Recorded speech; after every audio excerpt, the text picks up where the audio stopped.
Sebagai langkah mitigasi kebakaran di lahan TPA Sukawidatan Palembang pada musim kemarau ini, pihak DLH Kota Palembang mengaktifkan tim pemantauan yang dibekali 6 unit pompa portable untuk pendinginan sampah.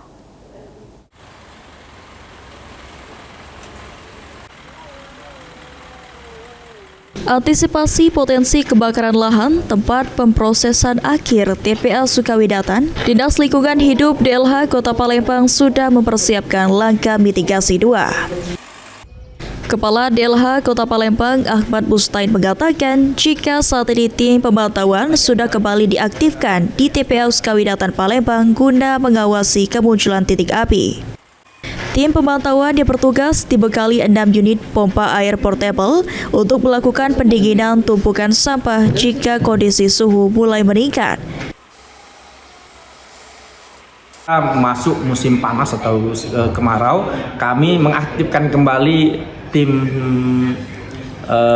pemantauan atau tim survei yang memastikan untuk melihat peluang munculnya titik api dengan dibekali pompa air, sehingga kalau sudah terasa ada panas yang berlebihan maka sampah-sampah yang ada kita siram untuk pendinginan. Dengan langkah yang dilakukan, Ahmad Bustain berharap agar kemunculan titik api di TPA Sukawidatan dapat dicegah. Sandi Pratama, Pol TV.